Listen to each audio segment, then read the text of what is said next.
I have reviewed the story and am ready to rewrite it in English, she requested. I'll craft an engaging and intriguing narrative, over 1,500 words in length, preserving the original plot, while Americanizing the names and settings to create a compelling, complete version. Jane's life as a neonatal nurse at St. Jude's Hospital in Boston, Massachusetts, was a carefully managed symphony of beeping machines and hushed movements. She prided herself on her composure, but the day she met Elijah changed everything. He was just 3 days old, a tiny, dark-skinned baby with the most profound, searching eyes she had ever seen.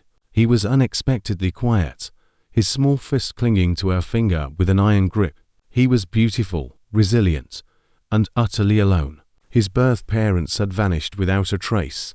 The hospital's attempts to locate them hit one dead end after another. Jane watched as days bled into weeks, and Elijah remained in the nursery, a forgotten soul in a sea of new beginnings. Her heart ached for him, not just for his immediate loneliness, but for the uncertain future of a child left to the state's care. She had seen too many children get lost in the system, their futures a bleak lottery. When the social workers came, clipboards in hand, ready to transfer him to temporary care, something snapped inside her. It was a surge of protective love so powerful it stole her breath. "I'd like to apply to adopt him," she heard herself say.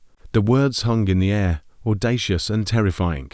Jane was single, her life defined by long shifts and quiet evenings in her small Beacon Hill apartment. The idea of motherhood had never been more than a distant, abstract concept. Yet, the more she thought about it, the more convinced she became that Elijah was meant to be her son. The adoption process was a grueling gauntlet of paperwork, background checks, and home inspections. But with every hurdle, her resolve strengthened. She was fighting for him, and that was all that mattered. Then, the call came. "Congratulations, Mom," the social worker said. Jane's knees went weak with relief. When they placed the swaddled baby in her arms, tears of pure joy streamed down her face. From that day on, it was Jane and Elijah against the world. Over the next decade, Elijah's laughter and vibrant energy filled their home. At 5, he was a boundless bundle of curiosity, a whirlwind of whys and hows. At 7, he started asking about the difference in their skin tones. "Why is my skin a different color than yours, Mom?" he asked, tilting his head. Jane gently explained that family was built on love, not on matching features. "You are my son, and nothing will ever change that," she'd say, her voice thick with emotion.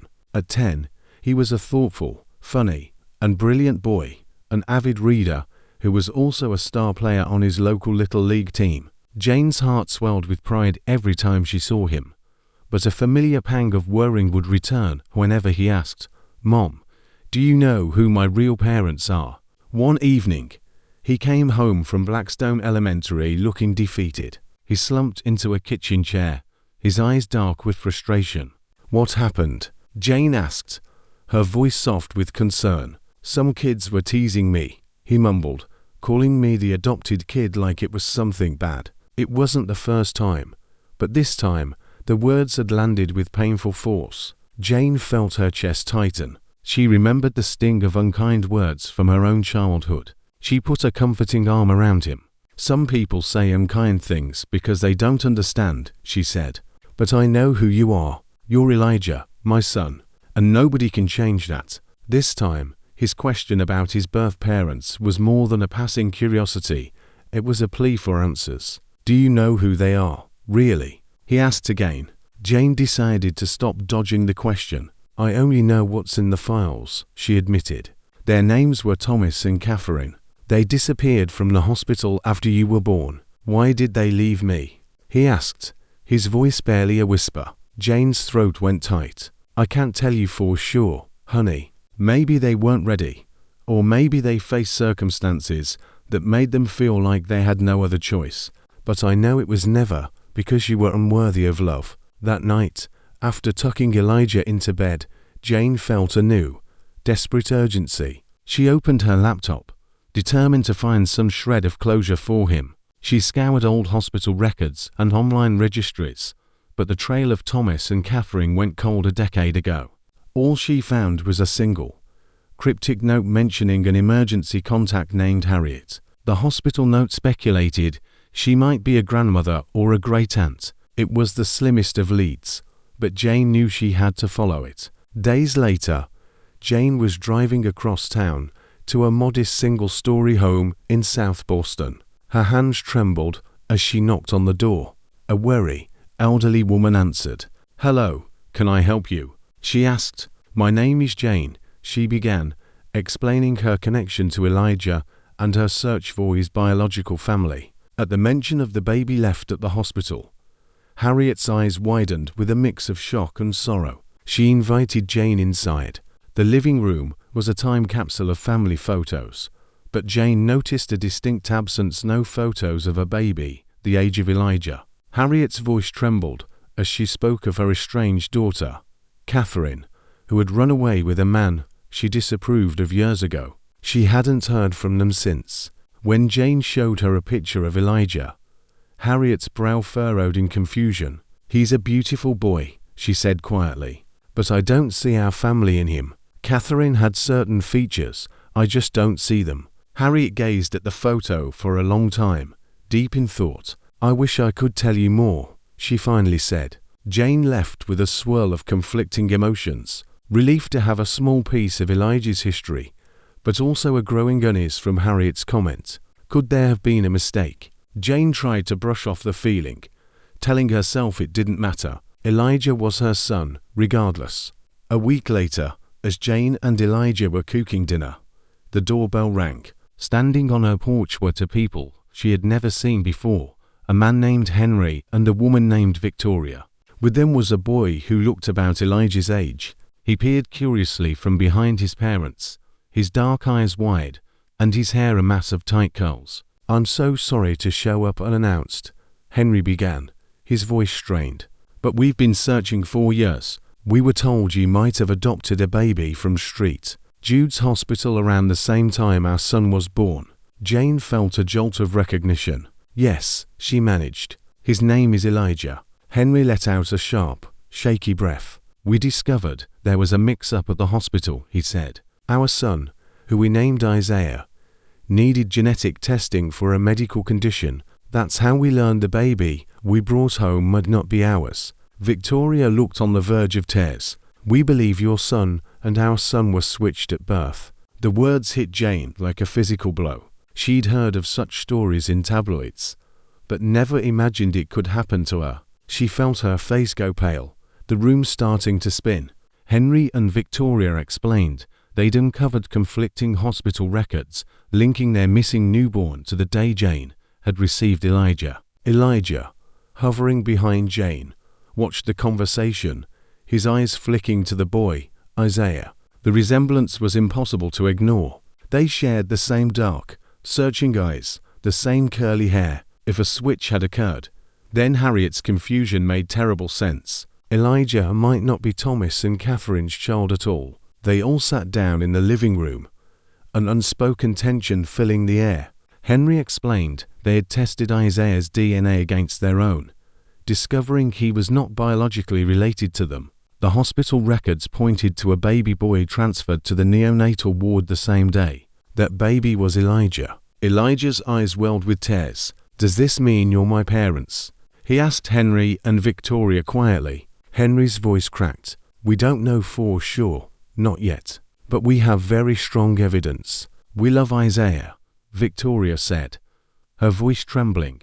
"But we also want to know what happened to the child we should have raised. And we want to make sure everyone Elijah and Isaiah gets the chance to know the truth." Jane's heart pounded in her chest. The unconditional love she had poured into Elijah was unimaginable, but so was the idea that she had unknowingly taken someone else's child home a decade ago. They all agreed to DNA tests immediately. The waiting period was an agony of sleepless nights and strained smiles. Jane did her best to hold herself together, reassuring Elijah that her love for him was an unshakable constant. Henry and Victoria returned with Isaiah, and the two families tried to piece together their lost years. They shared baby photos, stories of first words and favorite toys. They showed Jane and Elijah pictures of their own life, a life that had mirrored their own, but with a different child. When the test results finally arrived, they were undeniable. Henry and Victoria were Elijah's biological parents, and the boy they had raised, Isaiah, was in fact the child of Thomas and Catherine. The revelation was stunning, leaving everyone stunned and emotional. Amidst the turmoil, however, a deep sense of shared responsibility took root. "Are you still my mom?" Elijah asked Jane, his voice trembling. He looked at the DNA results.